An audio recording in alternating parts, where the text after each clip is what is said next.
Order order আপনারা শৃঙ্খলা রক্ষা করুন। বসুন বসুন। প্রত্যেক সদস্যের ফজলুর রহমান একটু ওয়েট করেন, একটু ওয়েট করেন। মাননীয় সদস্য ফজলুর রহমান ওয়েট করেন। আচ্ছা, আমি যে কথাটা বলতে চেয়েছিলাম, বিরোধী দলের নেতা বলেছেন উনি মুক্তিযোদ্ধা পরিবারের লোক এবং উনি শহীদ পরিবারের লোক এবং উনি জামাত ইসলাম করেন। এটা ডাবল অপরাধ। মুক্তিযোদ্ধা পরিবারের লোক কেউ জামাত করতে পারে না। আর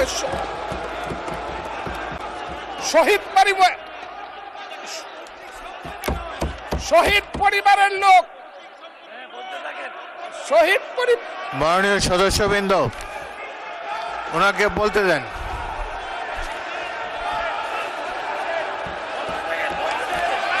মাননীয় সদস্যবৃন্দ অর্ডার অর্ডার শৃঙ্খলা রক্ষা করুন। মাননীয় সদস্যবৃন্দ সংসদে শৃঙ্খলা রক্ষা করুন। মাননীয় সদস্য ফজলুর রহমান আপনি শেষ করুন, বক্তব্য শেষ করুন। আমি আবারও বলে রাখলাম, শহীদ পরিবারের লোক তো জামাত করতেই পারে না, আর জামাত করলে ডাবল অপরাধ করতেছে। দুই, তাহলে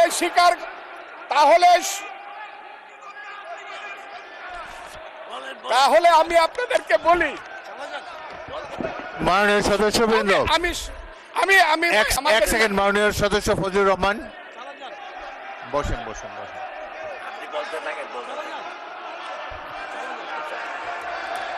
আমি আপনাদেরকে মাননীয় সদস্যবৃন্দ প্রোটেকশন আশা করতেছি। মাননীয় সদস্যবৃন্দ বসুন। কিন্তু আমার গলা সংসদে শৃঙ্খলা রক্ষা করুন। ওনার গলা, আমি কিন্তু ওনাদেরকে খারাপ কিছু বলি নাই। মাননীয় সদস্য ফজলুর রহমান মাননীয় সদস্য ফজলুর রহমান আপনি একটু অপেক্ষা করুন। আমি please sit down, please sit down. আমি বলছি প্লিজ সিট ডাউন। এই যে দেখেন তারা বসুন বসুন।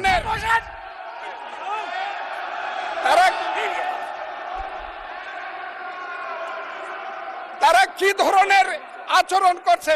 আচ্ছা মাননীয় সদস্যবৃন্দ তাদেরকে আমি মাননীয় সদস্যবৃন্দ একটু মনোযোগ দিয়ে আমার কথাটি শোনার চেষ্টা করুন।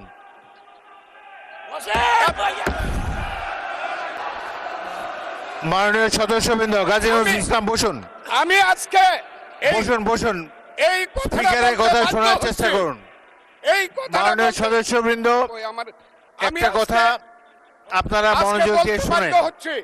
সংসদে প্রত্যেক সদস্যের ফজলুর রহমান একটু ওয়েট করেন, একটু ওয়েট করেন।